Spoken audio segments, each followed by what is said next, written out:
Hello student, সবাই কেমন আছো? আশা করি সবাই খুব খুব ভালো আছো। আমরা আগের ক্লাসে অর্থাৎ প্রিভিয়াস ক্লাসে কি করেছিলাম না, সরল সুদ কথা ক্লাস 10-এর কোষে দেখি 2-এর 9 অবধি অঙ্কগুলো করেছিলাম। আজকে আমরা 10 থেকে অঙ্কগুলো করব। চলো তাহলে দেখে নিয়ে যাক 10-এর অঙ্কটা কি বলছে। 10-এরটা বলছে, যদি 292 টাকার একদিনের সুদ 5 পয়সা হয় তবে বার্ষিক শতকরা সরল সুদের হার হিসেব করে লিখি। কি বলেছে, 292 টাকায় একদিনের সুদ কত? 5 পয়সা। আমরা এখানে কি করব, আমরা সবসময় সরল সুদ কি বৎসরে নির্ণয় করি, তার মানে 1 বৎসর টাইম স্প্যানে আমরা সরল সুদটা নির্ণয় করি। যেহেতু এখানে একদিনের সুদ দিয়ে আছে 5 পয়সা, তাহলে আমাদেরকে কি করতে হবে না, আমাদেরকে 1 বছরের সুদটা বের করে নিতে হবে। এখানে কি সুদের হার নির্ণয় করতে বলেছে, তাহলে আমরা এটা কি ধরে নেব, প্রথমে ধরি সরল সুদের হারটা কত, আর সমান কত, আর পার্সেন্ট, এটা ধরে নিলাম আমরা। এবার এখানে কি দেওয়া আছে, একদিনের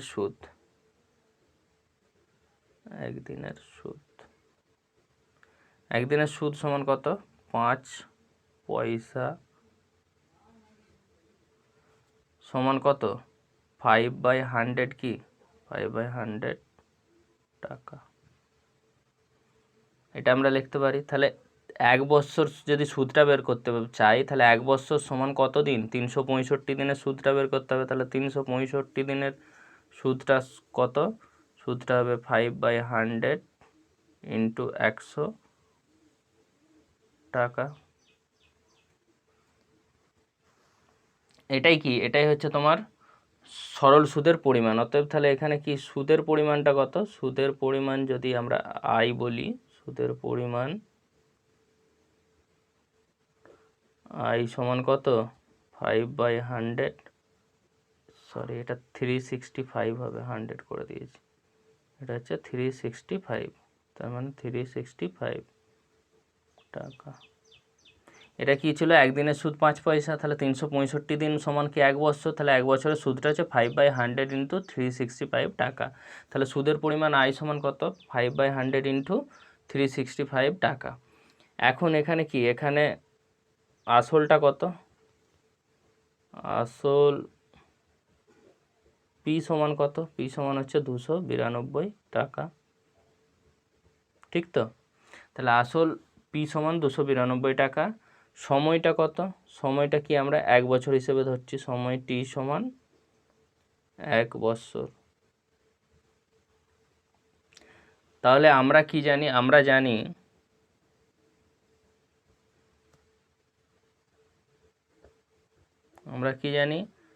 আই সমান P into R into T by কি 100, ঠিক তো? এখানে আয়ের মানটা কত, আই সমান কত 5/100, আই সমান কত 5/100 ইন্টু 365 এত টাকা, সমান এখানে পি সমান কত 292, আর সমান কত, আর সমান সুদের হার, আর আমরা এটাই নির্ণয় করব, বৎসরটা কত 1 বৎসর, ডিভাইড বাই 100।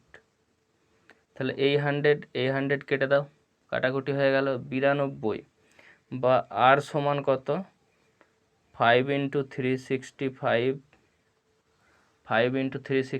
ডিভাইড বাই কত, ডিভাইড বাই 292।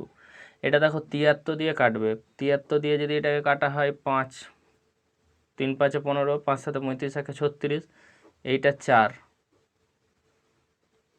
4 73, 3 4 12 2, 4 7 28, 29, তাহলে 25-এর 4 আসছে, তাহলে 4 ছক কি 24, 1 এত। অতএব নির্ণীয় সরল সুদের হার, তাহলে কি হলো, অ্যান্সারটা কি পেলাম আমরা, নির্ণীয় সরল সুদের হার সমান কত, 6.14%। কিছুই নাই, জাস্ট এখানে কি বলেছিল না, একদিনের সুদ দেওয়া ছিল, সেটাকে কি আমরা করলাম, বছরে করলাম। একদিনের সুদ তো আমরা এইভাবে সরল সুদের ক্ষেত্রে আমরা বছর, সময়টাকে কি করি 1 বছর হিসেবে ধরি, তাই আমরা কি করলাম, 1 বছর সমান 365 দিন, 365 দিনের সুদটা বের করে নিলাম। তাহলে এখান থেকে সুদ বের করে আমরা কি করলাম, আই ইকুয়াল টু PRT/100 যে সূত্রটা রয়েছে সেখানে প্রয়োগ করে আমরা কি করলাম, সরল সুদের হারটা নির্ণয় করলাম। আর সমান 6.14%। অ্যান্সার বোঝা গেল, 10-এর অঙ্কটা বোঝা গেল, আশা করি ভালোই বুঝতে পেরেছ। পরের অঙ্কটা আমরা দেখব। পরের অঙ্ক 11-এর অঙ্কটা কি বলেছে, পরের 11-এর অঙ্কটা বলেছে বার্ষিক 8% সরল সুদের হারে, বার্ষিক 8% সরল সুদের হারে কত বছরে 600 টাকার সুদ 168 টাকা হবে হিসাব করে লিখি। তাহলে এখানে কি বলেছে না, সময়টা চেয়েছে। তাহলে আমরা এখানে ধরি কি নির্ণীয় সময়, যে সময়টা চেয়েছে নির্ণীয় সময়টা কত, সময়টা ধরে নেব টি বছর। কত সময় চেয়েছে, তাহলে এখানে আসলটা কত, এখানে আসল পি সমান কত, আসল পি সমান হচ্ছে তোমার 600 টাকা, ঠিক তো। সুদের হার আর সমান কত, 8%। সুদের পরিমাণটা কত, সুদের পরিমাণ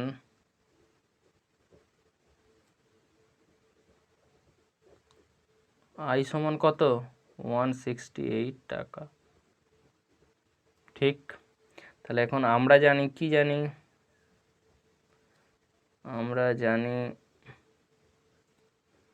আই সমান P into R into T/100, ঠিক তো।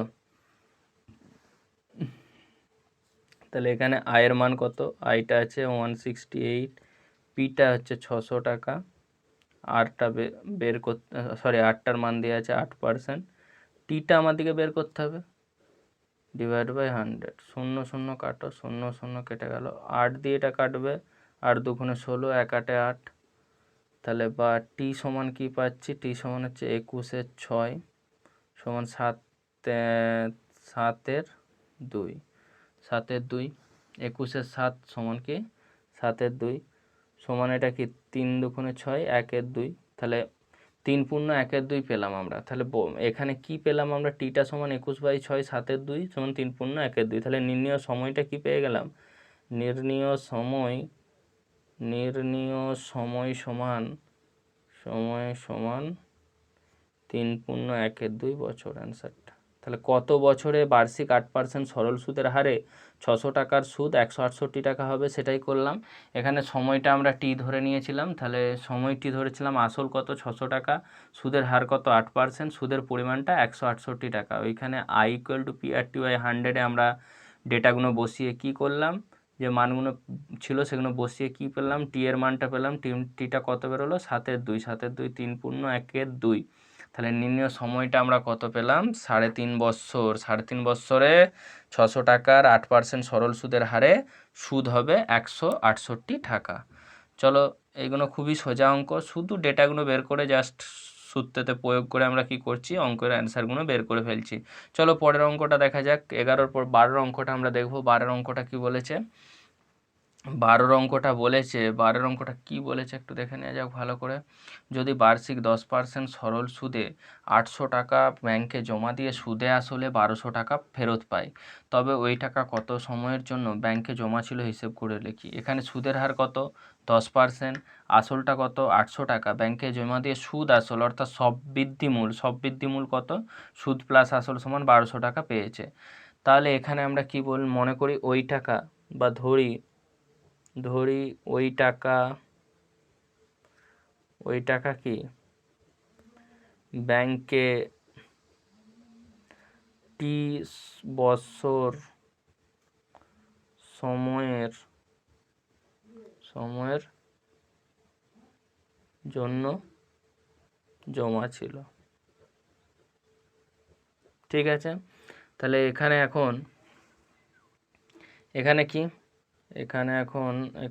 আসলটা কত, আসল পি সমান কত 800 টাকা, আসল পি সমান 800 টাকা। সুদের হারটা কত, সুদের হার আর সমান কত 8%। এবার কি বলেছে সুদ আসল দেওয়া আছে, সুদ আসলটা কত, সুদ আসলটা কত দিয়েছে 1200 টাকা। তাহলে 1200 টাকা যদি সুদ আসল হয় তাহলে আমরা 1200টা থেকে আসল বাদ দিলেই সুদটা পেয়ে যাব। তাহলে সুদের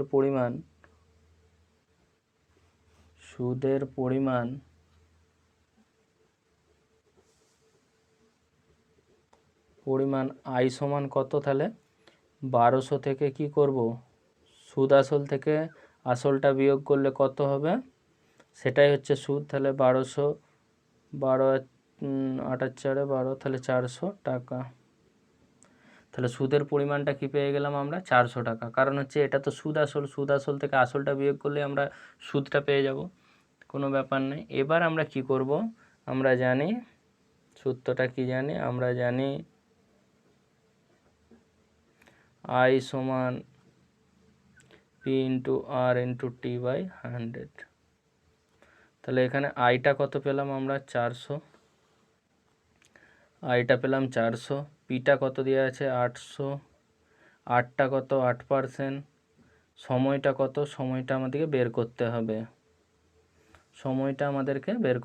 0 0 কেটে দাও, 0 0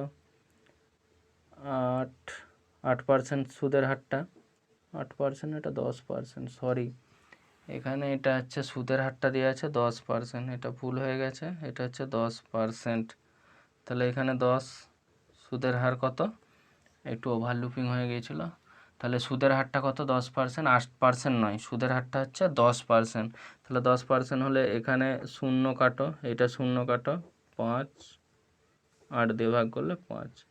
তাহলে টি ইকুয়াল টু কত আসছে, টি ইকুয়াল টু আসছে 5।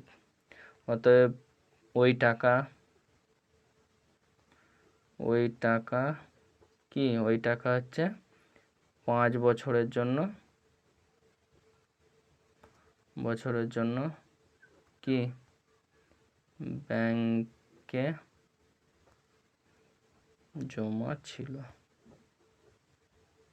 ভালো করে বুঝো, এখানে একটু ভুল হয়ে গিয়েছিল যে বার্ষিক 10% সরল সুদ বলেছে, ওটা আমি 8% করে দিয়েছি, দেখতে একটু মিস্টেক হয়েছিল। তো দেখে নাও কী হয়েছে, এখানে সময়টা আমরা টি বছর ধরে নিয়েছি, এখানে আসলটা কত 800 টাকা, সুদের হারটা কত 10%, সুদ আসল 1200 টাকা। তাহলে সুদের পরিমাণটা কত হবে, সুদ আসল থেকে আসলটা বিয়োগ করলে কি হবে, আমরা সুদ কত পরিমাণ সুদ সেটা পেয়ে যাব। সেটা থেকে এবার কি করছি I equal to P R T by 100 করে আমরা কি কাটাকুটি করে টি ইকুয়াল টু 5 পাচ্ছি। তাহলে ওই টাকা 5 বছরের জন্য ব্যাংকে জমা ছিল। অ্যান্সারটা কি হলো, ওই টাকা কত বছরের জন্য জমা ছিল, ওই টাকা 5 বছরের জন্য ব্যাংকে জমা ছিল। চলো এবার পরের অঙ্কটা আমরা দেখব। পরের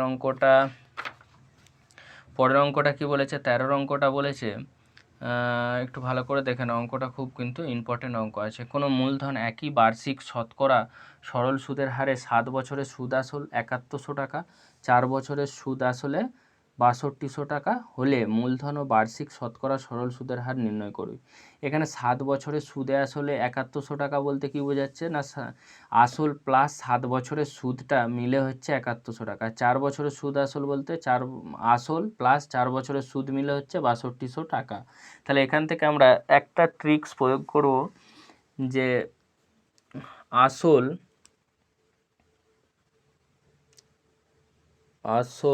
প্লাস কত 7 বছরের কি 7 বছরের সুদ সমান কত 7100 টাকা, আসল প্লাস কি 4 বছরের সুদ সমান কত 6200 টাকা। এবার কি করব, এই ইকুয়েশনটা থেকে যদি আমরা বিয়োগ করি, ধরো আসল প্লাস 7 বছরের সুদ, এখানে কি করব বিয়োগ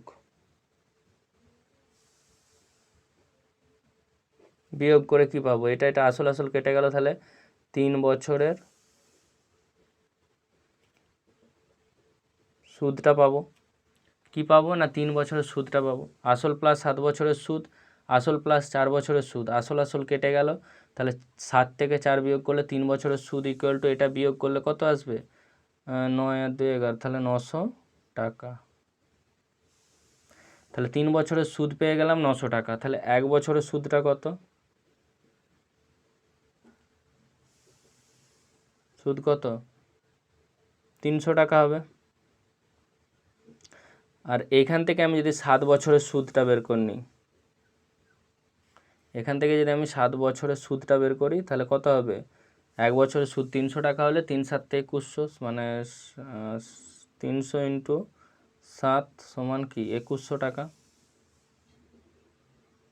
2100 টাকা। তাহলে 7 বছরের সুদটা যদি আমি পেয়ে যাই 2100 টাকা, তাহলে আসলটা কত হবে? তাহলে এখানে আসলটা আমি পেয়ে যাব কত? আসল সমান কি 7100 মাইনাস 2100 সমান কি 5000 টাকা পেয়ে যাব। এখানে এবার আসল পেয়ে গেলাম, আসল পিটা পেয়ে গেলাম 5000 টাকা, তাহলে আর সুদ পেয়ে গেলাম 2100 টাকা। তাহলে আমি বার্ষিক সুদের হারটা ধরে নিই, ধরি বার্ষিক সুদের হারটা কত? আর সমান R%। তাহলে এখানে কি আসলটা তো পেয়ে গেছি, আসল পি সমান কত? 5000 টাকা। সুদের হার সময়টা কত? সময়টা টি সমান কত? সময় টি সমান 7 বছর। সুদের পরিমাণ 7 বছরের সুদের পরিমাণটা কত? সুদের পরিমাণ 7 বছরে আই সমান কত? না 2100 টাকা। অতএব আমরা কি জানি? আই সমান P into R into T by 100, বা আয়ের মানটা কত 2100 ইকুয়াল টু কত? পি এর মানটা কত? 5000, আর এর মান আরটা বের করতে হবে, টিটা কত? 7 বছর ডিভাইড বাই 100। তাহলে এখান থেকে আমরা যদি এই জিরো কেটে দাও, বা আর সমান কত? 2100 ডিভাইড বাই 50 ইন্টু 7, আর একটা শূন্য কাটো, 30, 5, 6, 30। তাহলে আর এর মান কত বেরোচ্ছে? 6। তাহলে এখানে আমরা অ্যান্সারটা কি পেলাম? না মূলধনের পরিমাণ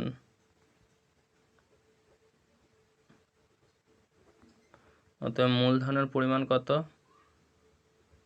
5000 টাকা, এবং বার্ষিক কি সরল সুদের হারটা কত পেলাম? 6%। তাহলে আমরা এখান থেকে কি পেলাম? না 7 বছরের একটা সুদ আসল দেওয়া ছিল, 4 বছরের একটা সুদ আসল দেওয়া ছিল। সেখান থেকে প্রথমে কি করলাম? সুদটা বের করলাম। 1 বছরের সুদটা বের করার পর আমরা কি করলাম? 1 বছরের সুদ বের করার পর সেখান থেকে 7 বছরের সুদটা বের করলাম। সে 7 বছরের সুদটা যখন 7 বছরের সুদ আসল থেকে আমরা বিয়োগ করছি, তখন কি 7 বছরের যে মেন যে আসলটা সেটা পেয়ে গেলাম। সেই আসলটা পেয়ে যাওয়ার পর আমরা বার্ষিক সুদের হার ধরে নিয়ে আমরা কি আর এর মানটা I equal to P R T by 100 থেকে আমরা আর এর মানটা পেয়ে গেলাম। তাহলে এখানে মূলধনের পরিমাণটা পেলাম 5000 টাকা, এবং বার্ষিক সরল সুদের হারটা পেলাম কত? 6%। আর একটা অঙ্ক দেখে নাও, 14 অঙ্কটা কি বলেছে? 14 অঙ্কটা কি বলেছে? একই সময়ে 14 অঙ্কটা দেখে নিই। একই সময়ে অমল রায় ব্যাংকে এবং পশুপতি ঘোষ পোস্ট অফিসে 2000 টাকা করে জমা রাখেন। ঠিক আছে, ভালো কথা। 3 বছর পর তারা সুদসহ যথাক্রমে 2360 টাকা, 2460 টাকা করে ফেরত পান। ব্যাংক ও পোস্ট অফিসে বার্ষিক শতকরা সরল সুদের হার অনুপাতটা বের করতে বলেছে। ব্যাংকে কত সরল সুদের হার, আর তোমার হচ্ছে পোস্ট অফিসে যে সরল সুদের হার, তাদের হারের অনুপাত নির্ণয় করতে বলেছে। তাহলে আমরা এখন ধরি ব্যাংকে সুদের হার ইকুয়াল টু R1%, পোস্ট অফিসে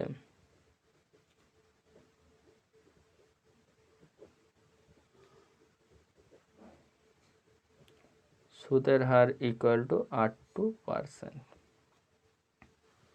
এখন প্রথম ক্ষেত্রে কি? ব্যাংকের ক্ষেত্রেই ধরি। তাহলে ব্যাংকের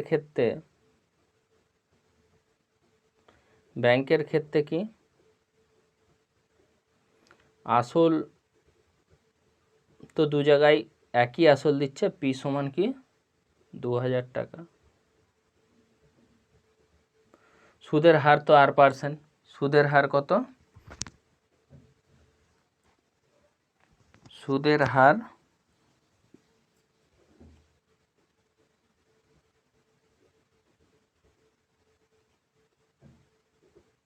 R1%। ব্যাংকের ক্ষেত্রে কত সুদের হারটা?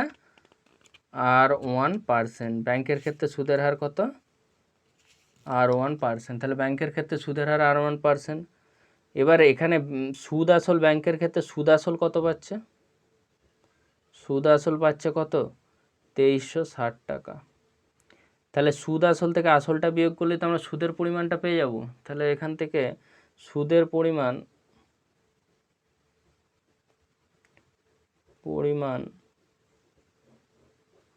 আই সমান কত পাবো আমরা? 2360 মাইনাস 2000 সমান 360 টাকা। সুদের পরিমাণ আই পেয়ে গেলাম। সময়টা কত এখানে? দুই ক্ষেত্রেই সময় কত? সময় টি সমান 3 বৎসর। দুই ক্ষেত্রে কি সময়টা সমান? তাহলে আমরা কি জানি? আমরা জানি আই সমান, এটা সুদের পরিমাণ ব্যাংকের ক্ষেত্রে I1 ধরে নাও। I1 সমান P into R1 into T divide by 100। কেন I1 R1 ধরলাম? ব্যাংকের ক্ষেত্রে বললে I1 R1 ধরে নিয়েছি। আবার পোস্ট অফিসের ক্ষেত্রে I2 ধরে নেব সুদের পরিমাণটা। তাহলে এখানে I1 এর মানটা কত? 360। I1 এর মান কত? 360। 360 ইকুয়াল টু পি এর মান কত? পি এর মান হচ্ছে 2000। R1 এর মান তো বের করতে হবে, টিটা 3 বৎসর ডিভাইড বাই 100। 0 0 কাটো, 0 0 কেটে গেল। আর একটা শূন্য, এই শূন্যটা কেটে গেল। 3 12 2 6। তাহলে এখান থেকে আমরা কি পেলাম? R1 সমান 6। তাহলে R1 কি পেয়ে গেলাম? 6 পেয়ে গেলাম। R1 কি? ব্যাংকের সুদের হার। তাহলে ব্যাংকের সুদের হারটা আমরা কত পেলাম? ব্যাংকে সুদের হার কত? সুদের হার হচ্ছে 6%। R1 এর মান পেয়ে গেলাম। এবারে আমরা কার ক্ষেত্রে যাব? এবারে আমরা এক কাজ করি, আমরা তাহলে এবার পোস্ট অফিসের ক্ষেত্রে যাব। তাহলে পোস্ট অফিসের ক্ষেত্রে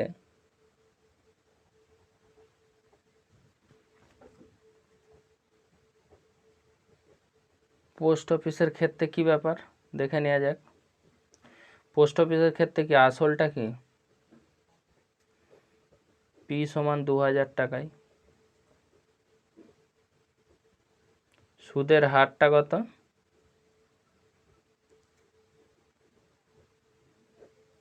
সুদের হারটা ছিল 8%। সময় কত? সময়টা একই, সময় টি সমান কত? 3 বছর। সময় টি সমান কত? 3 বছর। এবার সুদ আসলের ক্ষেত্রে কত? এর ক্ষেত্রে সুদ আসল হচ্ছে 2460 টাকা। তাহলে সুদের পরিমাণ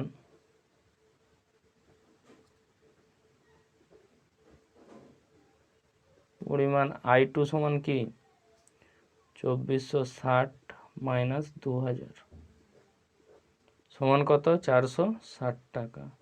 সুদ আসল থেকে কি আসলটা বিয়োগ করলে আমরা কি পেয়ে যাব? সুদটা পেয়ে যাব। তাহলে সুদের পরিমাণটা আমরা পেয়ে গেলাম। সুদের পরিমাণ পেয়ে গেলে আমরা P/100। তাহলে আমরা জানি কি? আমরা জানি I2, তাহলে এখান থেকে কি P/2 ইন্টু T/100। ভালো করে বোঝো। তাহলে এখান থেকে I2 সমান P/2 into T/100। P/2 T/100। তাহলে এখানে I2 এর মান কত? 460 টাকা। পি এর মান 2000 ইন্টু 8 ইন্টু টিটা 3/100। তাহলে 100 100 কাটো, 100 100 0 0 কেটে গেল। এই একটা 0, এই একটা 0 কেটে গেল। 2400 কত বলেছে, 2460 টাকা, তাহলে 2460, ও এইখানে একটু ভুল আছে, অঙ্কটা 2460 না, এটা 2480, 2480 হবে এইটা, এটা হচ্ছে 2480, তাহলে এখানে হচ্ছে 2480 থেকে বিয়োগ করো, তাহলে 2480 মাইনাস 2000 সমান 480 টাকা, তাহলে এটা 480 টাকা হলে এটা 3 × 16, 2 × 8, ওখানে হচ্ছে তোমার 2460 টাকা নয়, ওটা হচ্ছে 2480 টাকা সুদ আসল, তাহলে 2400 সুদ আসল 2480 টাকা হলে ওখান থেকে 2000 বিয়োগ করো, 2000 বিয়োগ করলে 480, তাহলে আমরা এখান থেকে কি পেলাম, আর এর মানটা, বা R2 সমান কত বেরোচ্ছে 8। এখন কি, এখন আমরা কি বের করব, এদের অনুপাত বের করব, R1 R2, R1টা কত 6, R2টা কত 8, 3 দুগুণে 6, 4 দুগুণে 8, বা R1:R2 = 3:4, তাহলে ব্যাংক ও পোস্ট অফিসে, তাহলে অ্যান্সারটা কী হবে, ব্যাংক ও পোস্ট অফিসের